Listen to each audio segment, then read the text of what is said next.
What's going on, guys? One love out to everybody. We got UFC 319, Du Plessis versus Chimaev.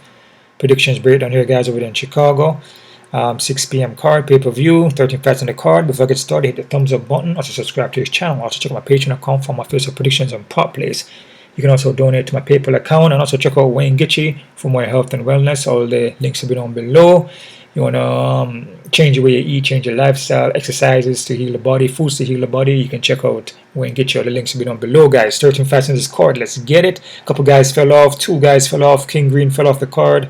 And this Rodrigo versus Daniel fell off the card too. And it's going to be Karine Silva against Barboza. It's not JJ Andrews anymore, right? So we'll fly into this real quick here, guys. We have some tournament fights here on the card. I'm not too sure about that, but I know who Joseph Morales is. Way back in 2017, 2018, he was in UFC. And he lost a couple fights. Left the UFC and now he's back now. Against Alibi Idiris. This is a Kazakhstan fighter who doesn't look bad. So let's get into this real quick here, guys. A good matchups on this card here. We got Jared Cannonier, Michael Page, Geoff Neal, Carlos Prates, Lerone Murphy versus Aaron Pico. You guys know what Aaron Pico is from Bellator, also in PFL. A prospect coming up, had some losses here, you know, at times, but he's going to be fighting Lerone Murphy, and Lerone Murphy is going to be like on a short notice, like 2 weeks, I believe. But Lerone Murphy says he's always in the gym and he's already prepared. So, and Du Plessis versus Chimaev. So let's fly into this real quick here, guys. Knock this out accurately. First fight, we got Alibi Idiris versus Joseph Morales. What I see from Alibi, man, he doesn't look bad. Moves well, wrestling is pretty good, striking, you know, that kind of Kazakhstan kind of vibe, similar to the other Kazakhstan fighter that we see, or some other Russian guys you see. Kazakh kind of had a skill set, you know, that quick twitch muscle, quick at the punches, very accurate, good defense and everything like that. To Joseph Morales, though, is a guy that was in the UFC, like I said, from back in 2017, 2018, but this hasn't been active. You know, after that Eric Shelton loss in 2018, he hasn't fought since then until 2021. Has like 2 fights 2022, 1 fight 2023. So he's not active at all, man. This guy will look to submit you. You know, striking is okay. I mean, the guy's right around you, but he look more to submit you. I'm gonna go with Alibi here. I'm gonna say Albi or Albia. I think that's his name. I'm gonna say Albi. I'm saying I'll be by decision, guys. It's 50-50 fight, though. Like I said, I don't really have a good read on this matchup here, but I feel Albi, as far as skill sets, is pretty tuned up. So I'll go with Albi. I say Albi by decision. I'm not confident. Next fight, we got Karine Silva versus Dona Barboza. Karine Silva and Dona Barboza fought before, so this is going to be part 2, guys. Actually, Dona won the fight. She won it by decision, actually, against Karine Silva. So yeah, she lost back in 2019. Taking this fight on short notice, but Dona Barboza is taking the fight on short notice, guys. Silva is technical, you know, will mix it up. She's well rounded. You will definitely look for submissions. She's the girl, a finisher. I feel like this entire card here, before I get started, guys, which I started already, but the UFC 319 is about guys that are like finishers, man. That's what I get from breaking down the card. Like, all the guys are looking to finish, almost 100% finishing rate, and most of these guys are almost 100% finishing rate. Some may have won by decision, but this whole card here is about finishers, though. These guys look to finish fights, at least in the prelims mostly. But what I said from Silva, she'll look for the submission as a finisher. Will also let her hands go heavy with the strikes. She's over there with the fighting nerds now. She's training with the fighting nerds, trying to perfect her technique. Will gas out, though, that's the thing. And then start to get hittable at times when she starts to gas out in the later rounds. And if she really gasses out, all her technique goes out the window. So you can take her down, you know, her striking doesn't look as good. You know, because that's what happened, you know. You can't breathe, can't fight. You know, so that's the first thing. When you start to get tired, all the technique goes out the door. You start looking sloppy, your defense is not there, offense is not there as much, slow down, can get taken down. Like a wounded animal, right? Her opponent here, though, Barboza, already have a win over her already. So this is a thing, man. This fight is a tricky one. Short notice for her, but it's part 2. She got a win by decision. BJJ Judo, black belt.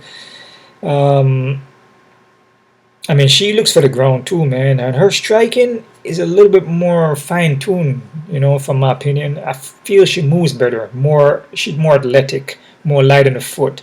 She kind of reminds me of her Odie Osborne, but a woman version that actually look alike, and they actually fight similar. You know, she looks very similar to Odie Osborne, dude, like brothers and sisters or something. But she moves light on the foot. I feel she has a better movement and striking than Silva does. But I don't know, man. This is a tough one to pick, man. I mean, my mind is telling me, you know, that Donna Barboza has a win already over her. It's just like it's a tough one, man. It's a tough one. But a girl like Silva, she's improving and she has the room to improve, and she's training with the fighting nerds, you know. Like I said, women fights, guys, can go anywhere, and we see this all the time. I'm gonna go with Silva. I'm gonna say Silva by decision, which if she wins this one, this is gonna be a second fight that she defends, because she lost to also Marina Morose. She lost to her also, and she came back and she defended it and got a decision, you know. So this could be our next fight that she kind of have her revenge and then, get her win, because she lost. So look, she's just revenging her losses here. That's the second time she gonna get the next fight. With a opponent out of the organization that beat her out of the organization, and she's getting revenge. So I will go with Silva. So I say Silva by decision, but I'm not confident in it. Like I said, with women fights, you can't be confident. Plus, she's fighting a woman that beat her already, and you just don't know what's going to happen. And both of them skill sets is pretty similar. They love the ground and the grappling. And like I said, with Silva, she can get control, man. Donna can get control too, but Silva can get control and get submitted. I don't think Donna has ever been finished, but Silva has, though, by submission twice, I believe. I don't think Donna has ever been submitted though, but I could be wrong about that. Is it Donnie or Donnell? I think it's Donnell. Let's see here. Come on, man. Yeah, but it's a good matchup. I mean, it's a revenge matchup. She been finished one time, KO. It's like a revenge. She can get the win back. She lost 2 by submission, so there's a chance that Barboza could submit her, guys. Or she gasses out and just Barboza win by decision. So I'll be very careful with this one.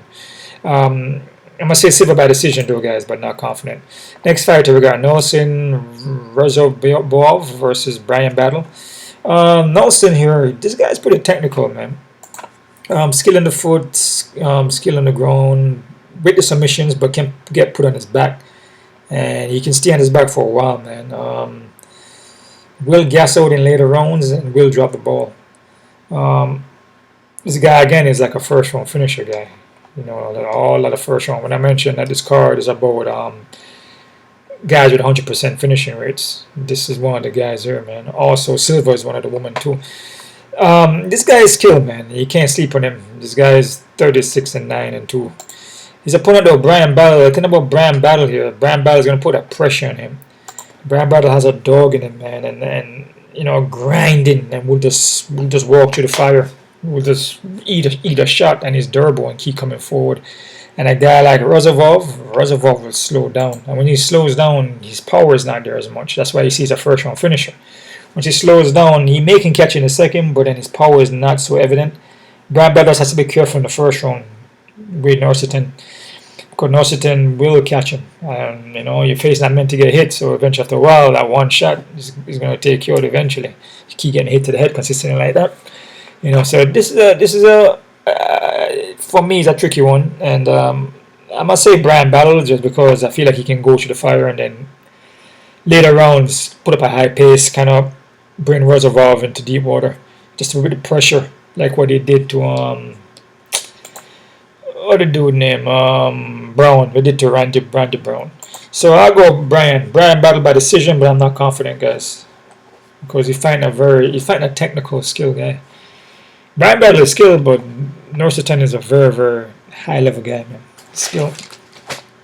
Next fight, we got Edson Barboza versus Drakkar Klose.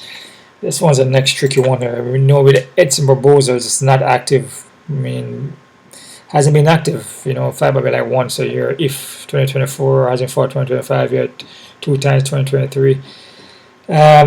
Veteran, but not as durable like he used to be, man. Took a lot of damage in that fight he had with Lerone Murphy, man. Took a lot of damage in that fight. He got the 5-inch reach, but he took a lot of damage in that fight, dude. I mean, just like consistent hits to the head, jab, jab, jab, like consistent, dude. And you can tell his hands were dropping, couldn't really follow up with the counter, the punches, just didn't look good. Against Drakkar Klose started out good in his fight. This last fight there against Joel Alvarez. You know, he would look to grapple, kind of can get hittable at times, can get slapped with the technique. But he will overwhelm his opponent, though. He will put that pressure on you and grind and look for takedowns. But like I said, he's not too active either. But this is a tough one to pick. I just feel like Edson Barboza is like, yeah, I feel Edson could catch him with a punch or something like that. But I just don't feel Edson is that durable no more. And even though this is a 3-round fight, so it possibly could favor Edson because a 3-rounder fight. So it could, yeah, you know, man, it's a tough one. You know, it could favor him, but man, I just feel Klose last fight is more of a tougher fight with Joel Alvarez. Joel Alvarez is more fresher. You know, I mean, age a number still, but he's more fresher. You know, he's more durable. He's tougher fight. I feel with Edson can land shots here and there, but I just feel like Klose possibly could walk through it, dude. I'm going to go close. I'm going to say close by decision, but not confident, guys. 50-50. And this card is pretty tough here, guys, because a lot of skilled guys are on the card. A lot of veterans. You know, and you know you don't want to go against the veterans, but even Klose is a veteran too, but not like Edson, though. Next fight, we got Alexander Hernandez versus Chase Hooper. Hernandez is a very experienced guy. Looked to wrestle, heavy hitter. You know, his last finish, though, was in 2021. So it's the last time by submission or knockout he won a fight. This pretty much by decision. But he's hittable, though, and can get knocked down, flash knockdowns. Yeah, he just will drop the ball. He's just been up and downs, kind of, with wins and losses. Hooper, on the other hand, Hooper has improved a lot. Put a little more. I guess his frame is filled out a little more. His striking has gotten way better. His counters, just the way how he moves in and out, his timing. He's just not in there in the pocket getting a hit. You know, he's slipping, footwork, and his ground game is insane. He will submit you. He will submit you if he gets you on the ground, man. I'm gonna go to Hooper here. I'm gonna say Hooper by submission, guys, in the first round. Next fight here, guys. We got Jéssica Andrade versus Lupita Gardides. This one is a tricky one. And it can catch you if you're not careful.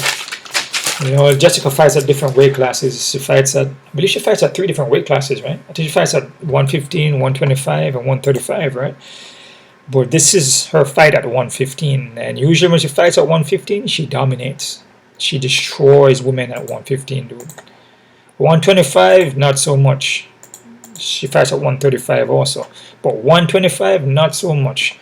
Because I feel like the girls at 125 can be frame-wise. And also they are technical and skill too. But at 115, she usually dominates women, man. So this is a fight where with Jéssica, she's a prospect. She's a veteran. And she's seen it and done it, dude. If you see her record. Even though she lose, you know, to some people. But it's like Rosa Menounos, Vantychenko, Willie Zhang. You know, fought them more than one time. Joanna Jurczyk. You know what I'm saying? She's super veteran, dude. And with Lupita would drop the ball, man. This is at 115, Jéssica shines, man, and Lupita will drop the ball. Didn't look bad in her last fight, but she's fighting Julia Pastrio. You know, Julia is coming from Contender Series. I mean, you know, it's Cora McKenna got a split decision coming from Contender Series. You know, I just say Lupita is skilled and she can go for takedowns and everything, but I just feel like at 115, I feel Jéssica is just a different level at 115, man. Even being a veteran, at 115, Jéssica is a different kind of beast.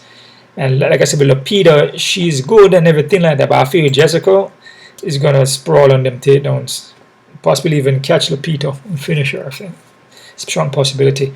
I'm going to go with Jéssica by KO TKO, guys, in the first round. But it's 50-50. Like I said, with women fights, like what I told you all the time, it can go either way.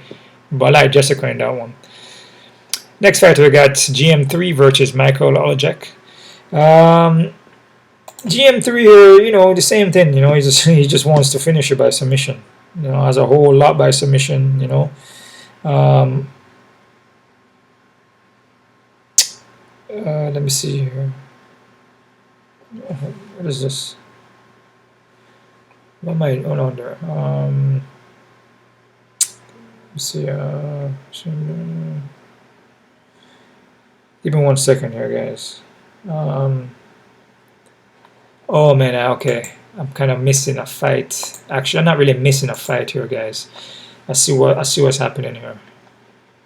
I'm skip. Hold on. Okay, so they put the GM3. Okay, so they changed the fight around the Bay. Okay, so okay, they switch this fight around. I was gonna call this guy Baysangur versus Eric Nolan. I think he was behind Gerard, and then Gerard was next up here. But okay, so GM3 here wants a submission, like I say, and he also can get submitted too. So he's a guy that will look to submit you, but he can get submitted. Striking is up and down. Sometimes he looks better in some fights than others, and sometimes just doesn't. I don't know. He look like he's just not in it. But if he gets your back and gets you anywhere on the ground, he can submit you. Oleksiejczuk is training out of fighting nerds. A lot of these guys are going towards fighting nerds, and just trying to perfect his technique. His last fight was pretty good, but it's against Cedric Dumas, dude. So who is not mentally stable. He seems like he has a lot of problems on the outside. With his personal life, which it happens. Everybody has that, but he's not focused. He's not on a positive vibration. So if you're doing certain things like this, a competition, you got to be focused on what you're doing. You can't have no distractions. It's just distracting too much. But against GM3, I mean, Oleksiejczuk can get submitted, dude, and he's been submitted 6 times. But his striking is where he shines. This is a tough one here because, like I said, if GM3 get him, he can submit him. As usual, he gets submitted all type of different chokes: Von Flume choke, Kumoro choke. You can rear naked, which GM3 loves that. You know what I mean? So it's just one of those things where it's like kind of like pick your poison here, Because if GM3 get him his back, he could rear naked choke him. That's just pretty much it. I'm gonna go Oleksiejczuk though. I'm gonna say Oleksiejczuk by KOTK in the first round. We got a bigger cage you're working with, so there's a lot more room to move in. So a lot more space. So let's see what happens. But Oleksiejczuk by KOTK in the first round. I'm not confident in this one at all. This is an even fight for the fact that Oleksiejczuk can get submitted, Gerard can get knocked out and submitted. It's like a toss-up, guys. Next fight, we got Baysangur versus Eric Nolan.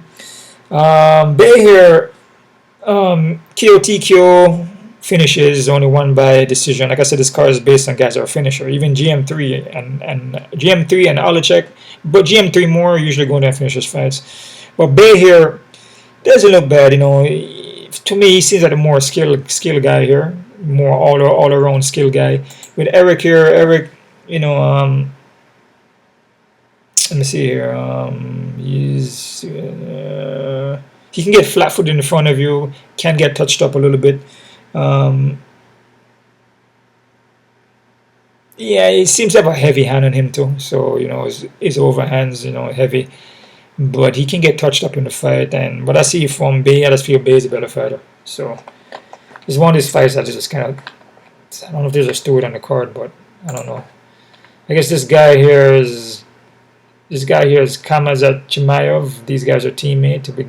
Baysangur and Chimaev are teammates, I guess. But I'll go with Baysangur here. I'm gonna say Baysangur by KOTK in the first round, guys.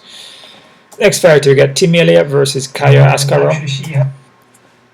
Tim Elliott, scrappy guy, man. Veteran again. A lot of veterans on this guy and this card, I guess, because pay-per-view, I guess.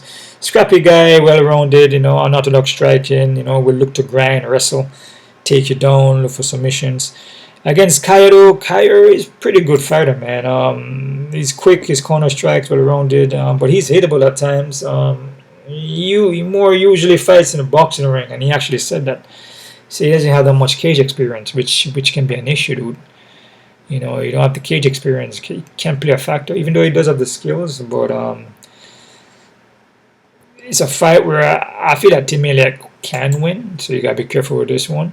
But I'm gonna go with KO though. I'm gonna say KO by KO TQ in the second round, guys. But I'm not confident it's 50-50, you know, because like I said, KO don't really have that much cage experience. It's more in the boxing ring, and that makes a difference, man. The environment plays a factor too. You know, where you're fighting in. If you don't have experience in that, the guy can use it against you, especially put you against the cage, which Tim Elliott likes to do, that pepper you and touch you up. So this fight is a crazy one, but I go KO by KOTQ. I said second round, right? The second round, yeah. Next fight here, guys. We got Jared Cannonier versus MVP. Jared Cannonier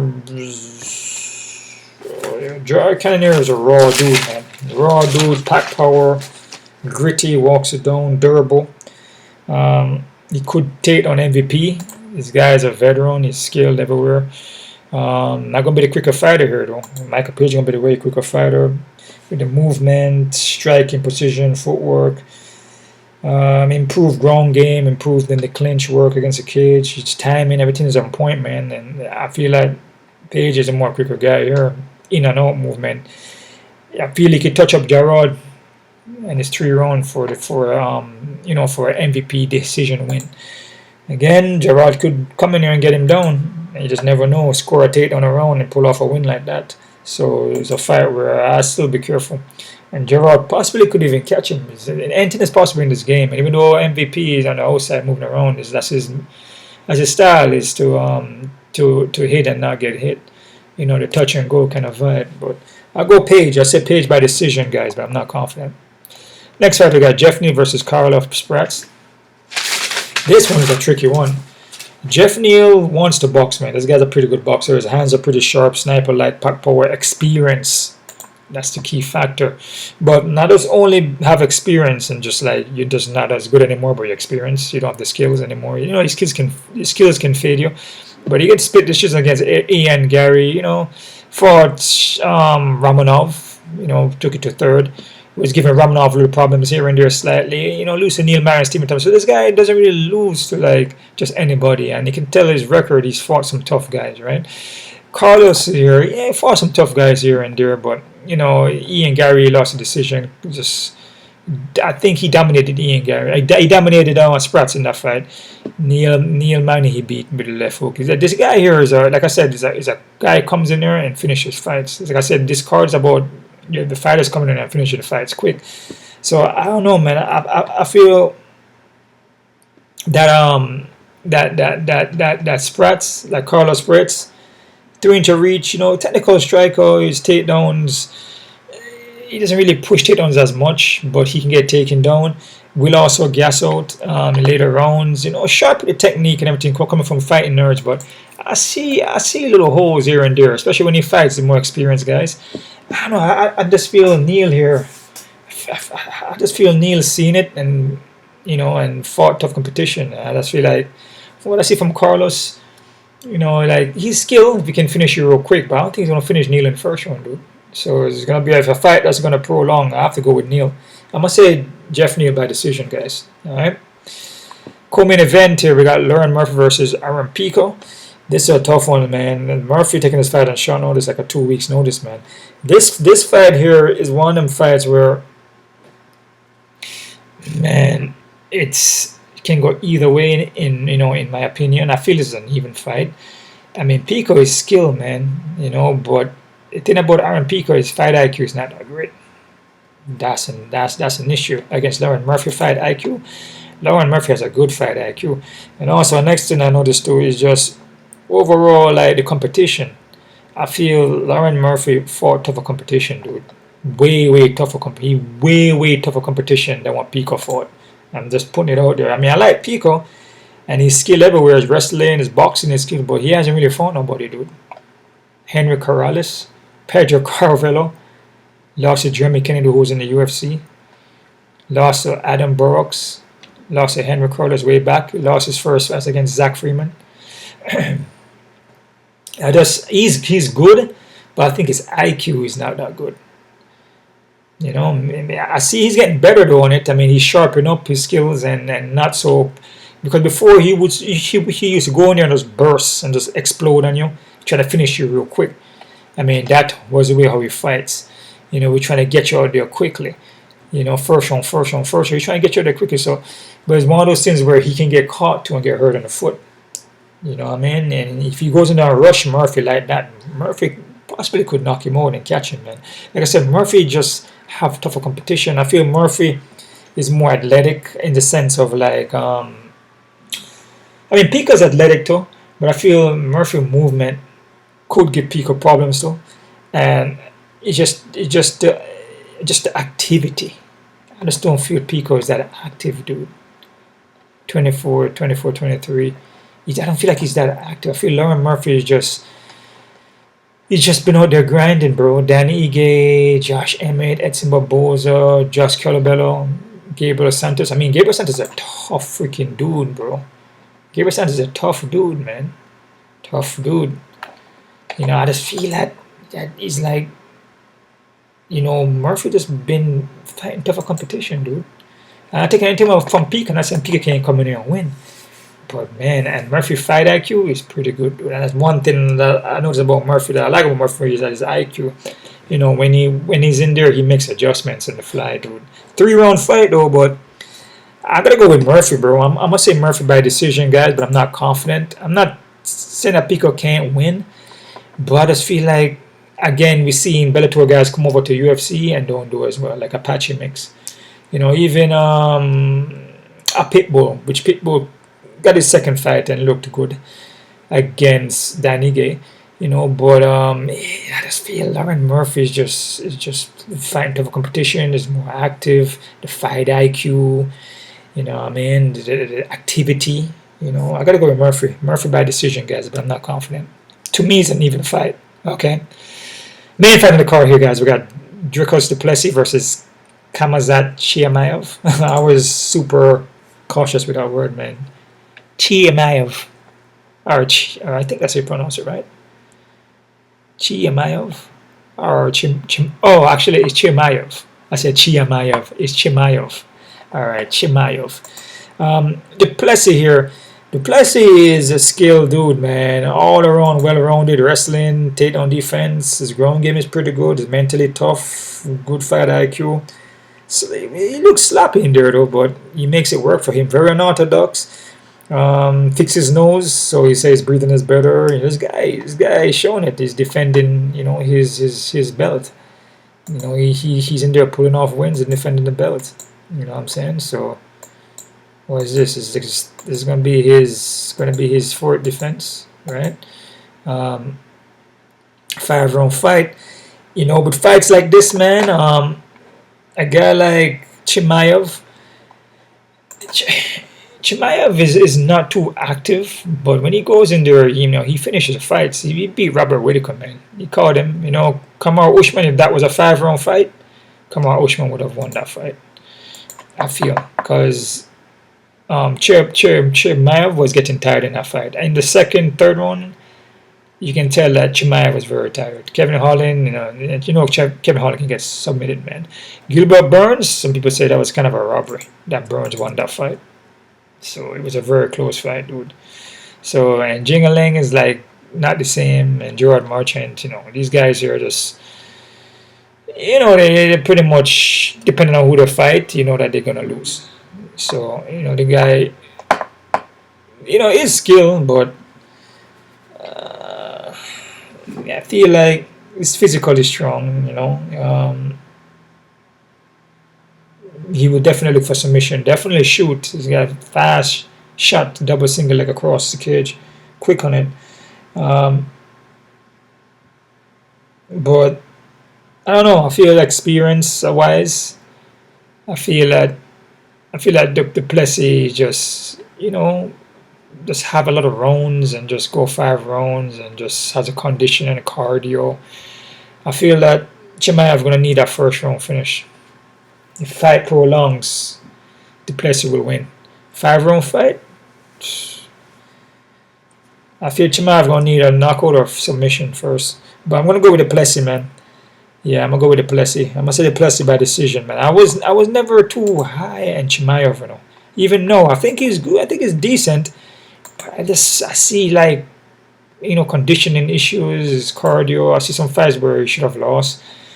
He's just, I don't know, bro. He's just, I think he's getting these guys here on the back end, like Robert Whittaker is kind of fading, like Kamal Usman. Still good, but if it was a 5-round, Kamal would have won. You know, Gilbert Burns, that's very questionable fight. You know, so I'm gonna go with the Plessis. Like I said, the Plessis by decision, guys. I'm not confident. Quick look at the odds here, guys. Here we're working with them crazy odds. Crazy odds. Let's get it.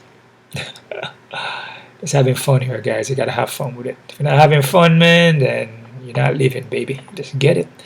Chase Hooper at 300 and something. Damn, that's freaking high. Can Alexander Hernandez beat Hooper?